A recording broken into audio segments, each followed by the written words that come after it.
अपने मेहमानों से। सबसे पहले अब सोई साहब, मैं आप ही के पास आना चाहती हूँ। अभी आपने परिवार को सुना, परिवार, और मैं इसलिए आपसे इस चर्चा की शुरुआत कर रही हूँ। सियासत इस पे होती रही है, होती रहेगी, कोई नई बात नहीं है। लेकिन आज जब खुद हमने अपने फौजी भाइयों को एक जो परिवार होता है वो अपना बेटा गंवाता है, लेकिन ऐसे मौके पर देश अपना सपूत खो देता है। और इसलिए आपसे बात करना, सबसे ज्यादा आप लोगों से बात करना जरूरी हो जाता है।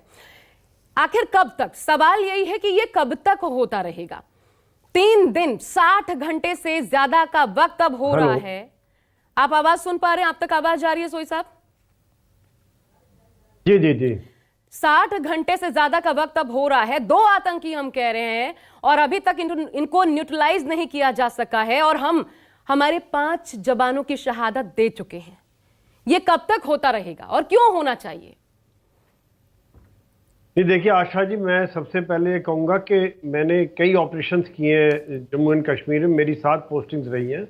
और सबसे जो मुश्किल ऑपरेशन होता है वो होता है काउंटर इंसर्जेंसी वाला ऑपरेशन, क्योंकि यहाँ पे आपको पता नहीं चलता है कि कौन मिलिटेंट है और कौन आपका दोस्त है, कौन आपका दुश्मन है। अगर आप दुश्मन की पोस्ट पर जा रहे हो तो आपको मालूम है यहाँ उसकी पोस्ट है और ये दुश्मन है, वो यूनिफॉर्म में है। दूसरी बात यह है कि अब जो देखा जाए कि पहाड़ों में जिस प्रकार से ऑपरेशन होते हैं उतने आसान नहीं होते। वो पहले से ऊपर बैठे हुए कहीं हाइड में हैं और नीचे से हमारे ट्रूप्स ऊपर जा रहे हैं, वो नजर रख सकते हैं। हालांकि इसका तरीका निकाला जाता है कि पूरे दाएं बाएं से घेरा डाल के उनको कॉर्डन किया जाता है, जो इस केस में भी किया गया है। लेकिन अभी मैं आशा जी एक चीज मैं सबको भरोसा दिलाने की कोशिश करूंगा यहाँ पर, कि पहली बात तो है कि अभी ऑपरेशन बहुत कम हो गए। जैसे अभी आपने खुद ग्राफ दिखाया था कि 2023 में 10 कैजुअलिटीज हुए, जबकि 2022 में 32, उसके पहले 42, उसके पहले 63, उसके पहले 80, यानी कि उनमें काफी कमी आई है। 2017 में 350 मिलिटेंट थे, अब सिर्फ 70 से कम रह गए। अभी हमारा विचार है कि और कम रह जाएंगे, तकरीबन 25 से कम तक इनका आंकड़ा लाने का विचार है। कारण क्या है कि आज उनको लोकल सपोर्ट उतनी नहीं मिल पा रही जितनी पहले मिलती थी। आज जो है वहां पर आम आदमी समझ रहा है कि किस प्रकार से मिलिटेंसी के द्वारा उनको ही तकलीफ होती है। बहुत कम लोग हैं, कुछ मैं कहूँगा 5-7 या 10% लोग होंगे जो सपोर्ट देते हैं, जिनकी पहचान हो जाती है, बाद में उनके खिलाफ भी एक्शन होता है। यही कारण है कि आज वो मिलिटेंट्स अपने आप को असहाय महसूस कर रहे हैं और इस प्रकार की कार्रवाई करने की कोशिश हो रही है। उनका फाइनेंशियल ट्रेल काट दिया गया, उनकी पत्थरबाजी कम हो गई है, उनको इन्फिल्ट्रेशन बहुत कम हो गया है, उनके द्वारा जो ड्रोन के द्वारा हथियार आए जा रहे थे उसको भी चेक किया जा रहा है, जो उनके लीडर्स को एक एक करके खत्म किया जा रहा है। तो इस समय में काफी असहाय स्थिति है और यही एक कारण है कि वो पहले G20 के पहले कुछ बड़ा करना चाह रहे थे, लेकिन सुरक्षा कर्मी सजग थे, हमारा इंटेलिजेंस सजग था। मैं एक चीज, लेकिन ठीक है, लेकिन एक चीज मैं आपसे समझना चाहती हूँ। 4 जगह कम से कम हाइड आउट्स जो हैं उनके वो देखे गए। अब ये 2, अगर जुबैन खान जिसका हम नाम ले रहे हैं, 2 ही है, 2 आतंकी अभी तक जो हम तक इंफॉर्मेशन आई है।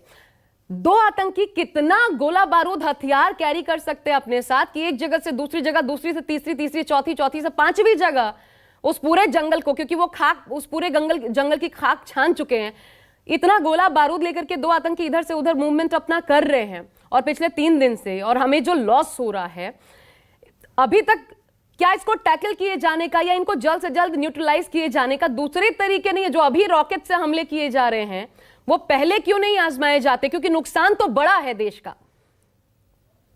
नहीं देखिए आशा जी, मैं ये कहूंगा कि जो ग्राउंड पे कमांडर्स हैं, मैं उनकी टैक्टिक्स पे दिल्ली में बैठ के कोई कमेंट नहीं करना चाहूंगा, क्योंकि वो जो बेस्ट कमांडर होता है, जो आदमी वहां पर डिसीजन लेता है, वो बिल्कुल अपनी सुरक्षा, अपने जवानों की सुरक्षा, देश की सुरक्षा को मद्देनजर रख के वो फैसले लेता है। जो वहां के कमांडर थे वो भली बात ही समझते हैं कि कब किस स्टेज में किस प्रकार से ऑपरेशन किया जाना चाहिए। इसीलिए मैं उस विषय पर कोई भी कमेंट नहीं करना चाहूंगा। या बैठ के मैं ये कहना चाहूंगा कि कोशिश पूरी हो रही है। नेचुरली एक हादसा हुआ है जो कि शहीदी दी है, आज हमें उसके ऊपर ये श्रद्धांजलि है मेरी पूरी उनके साथ, और इसका जो है बदला लिया जाएगा। और दूसरी बात यह कि सबसे बड़ी बात जो मैं यहाँ कहना चाहूंगा कि इसका बदला, मिलिटेंट तो खाली एक मोहरे है, एक कठपुतली है, इसका बदला होगा पाकिस्तान के साथ, जो आज उनको नचा रहा है।